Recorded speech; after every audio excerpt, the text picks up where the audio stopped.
Now we're going to turn to a Chinese method and make the lettuce the wrap and put something actually worth eating inside. That's right. We're going to put chicken and veggies inside, and it'll fill you up better than a plain old lettuce sandwich, I promise. So we're starting with chicken thighs. Now, a lot of recipes for these chicken lettuce wraps call for store-bought ground chicken. We're definitely not going to use that. That can be very pasty and chalky. So we're using chicken thighs. I have a pound here, and we're going to be grinding it in the food processor. So to do that, we're going to freeze it a little bit first to make it easier to process. So I'm just chopping the meat into 1-inch pieces. If you just grind it at room temperature, it'll turn into mush. And you'll see how easy this is. It just takes a minute or two to chop up and grind it yourself. So no shortcuts on this one. So if you want to pop that in the freezer, I'll wash my hands, get rid of this board. So here's the meat. It's been in the freezer for 20 minutes, and you can see when I touch it, it's just starting to harden around the edges. We'll mix up a little marinade. I have 2 teaspoons of cornstarch, 2 teaspoons of sesame oil. Is that toasted sesame oil? It is toasted, yep. 2 teaspoons of rice wine vinegar, and 2 teaspoons of soy sauce. So we'll just whisk that together. And this is actually called velveting the chicken. When you add cornstarch to a liquid like this before stir frying, it helps protect the meat from the high heat, and the soy sauce and the other ingredients will help to flavor the chicken. And now we'll just pulse the chicken in the food processor in 2 batches. You don't want to put too much in the food processor, or it'll be hard for the machine to do its job. So we want 1/4 to 1/8 inch pieces. That'll take about 10 pulses. So you can see we'll have some nice distinct bits of chicken. They're just the right size. That looks about right. Now we'll just mix this up, get all the meat coated, and we'll just put it in the fridge for 15 minutes just to give it time to marinate a little bit while we get the rest of the ingredients ready. So it's been 15 minutes, the chicken has been marinating, and before we start to cook the chicken, I'll whisk up our stir-fry sauce. So I have 3 tablespoons of oyster sauce, another tablespoon of the rice wine, so a lot of the same flavors that we use to marinate the chicken.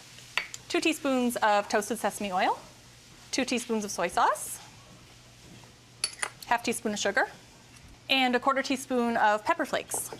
So You think that sauce is strong enough, do you? Oyster sauce, I know you don't sugar. like things too spicy, so it's just a tiny bit spicy, but tastes great. So now if you want to give me some high heat, we want to get our pan really, really hot. I'm adding a tablespoon of oil. So we want to wait until that oil really starts to smoke. We want as much heat as possible. Okay, our oil is hot. You can see it shimmering and starting to smoke a little bit there. Let's put the chicken in. And we're going to stir fry it for 3 or 4 minutes, stirring it the whole time. And you'll notice that the cornstarch mixture that we put on there, the velveting mixture, that'll help keep the chicken pieces separate. If we didn't do that, all the pieces would clump together. So this will take 3 or 4 minutes. Okay, so it's been about 4 minutes. You can see the chicken is nicely browned. Smells really good too. We'll put it into a bowl over here. Then I'll just give the skillet a quick wipe.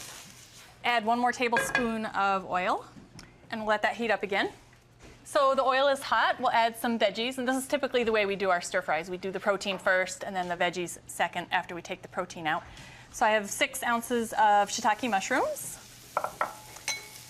and 2 celery stalks, diced up.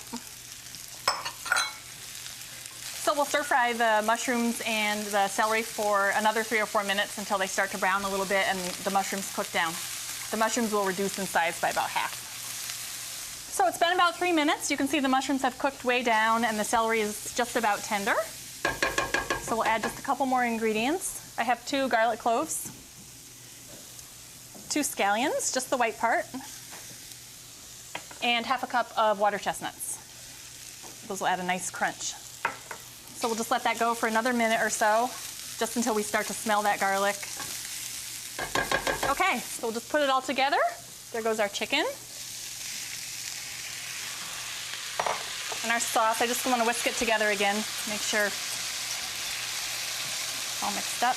You could turn the heat off. We're just going to stir it back together. Isn't that great?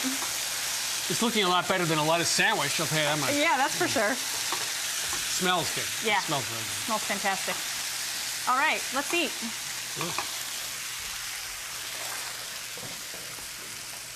So if you want to do the honors, I have some lettuce over there. You can serve it with rice, or it makes a really nice appetizer too, just on its own in the lettuce wraps. How about a dainty luncheon? Oh, that sounds lovely. A little bit of the green onion. And then this is served with hoisin sauce, which is a little bit sweet, a little bit salty. Okay. So then you just kind of wrap it up and eat it like a sandwich.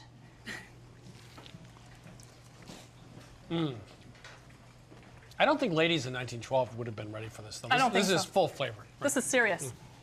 A little bit spicy, a little bit salty, sweet, everything. A little bit easy. Very easy. Yeah.